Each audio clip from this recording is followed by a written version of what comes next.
Salut tout le monde! Je fais une petite vidéo sur les Camponotus sanctus, qui elles sont bel et bien en diapose, malgré que vous les voyez gambader, elles sont quand même en diapose, vous allez voir.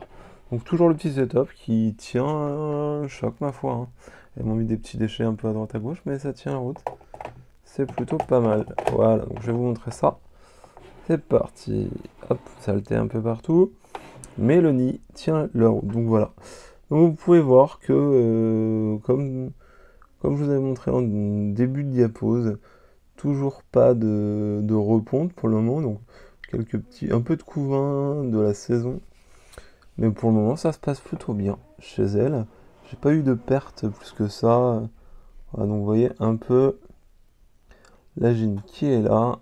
Hop, ça se passe tranquillou bilou, comme on dit. Voilà. J'ai eu un seul petit accident, j'ai testé, j'en ai pas là, mais sinon je vous les aurais montrés. J'ai testé de nouveaux abreuvoirs et il s'avère qu'ils ne sont pas du tout adaptés à nos amis, puisque dès lors qu'elles mettent du substrat dedans, eh bien ça coule après partout. Donc j'ai eu le sol de l'ADC qui était trempé, donc du coup, comme c'est de l'excavateur et que ça, en l'humidifiant, ça se compacte, ça se durcifie, elles en ont profité pour creuser. On va falloir que j'en remette un petit peu au niveau de ma plante, qui va très bien d'ailleurs.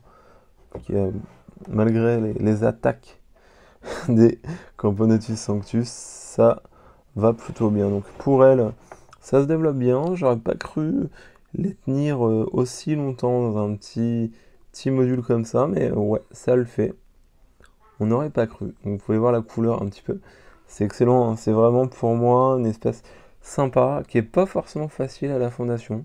Maintenant avec le recul. Et pour moi, c'est un mix entre une Turkestanus et une Maculatus. Donc c'est une espèce de grande taille, mais qui reste quand même. Alors attention, hein, là, je pèse mes mots, puisque c'est encore une fondation, puisque là j'ai une petite centaine d'ouvrières. Il n'y a rien de foufou, hein. Mais ça reste quand même assez timide par rapport au Maculatus. Ça changera sûrement après avec le développement. Plus il y en aura et plus elles seront hardies.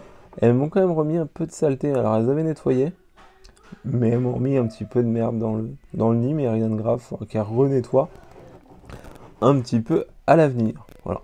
Donc là vous voyez qu'elles m'ont bien mis du bazar avec cette histoire d'abreuvoir mouillé. Et voilà.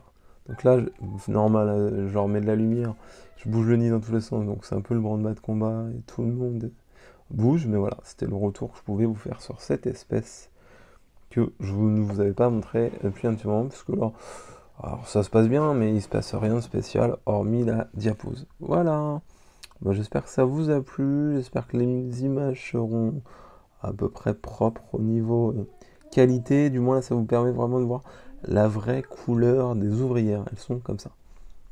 Donc voilà, une espèce super sympa aussi que je suis content d'élever. Bah, je vous remercie, je vous souhaite une bonne journée, un bon courage, un bon week-end, une bonne soirée, une bonne matinée en fonction de quand vous verrez la vidéo. Et comme d'habitude, n'oubliez pas, la myrmécologie, ça reste de la myrmécologie. Élevez vos fourmis, vous prenez pas la tête, kiffez le truc, essayez d'avoir le maximum d'informations sur les espèces que vous aimez et surtout prenez du plaisir, prenez soin de vos fourmis. Salut!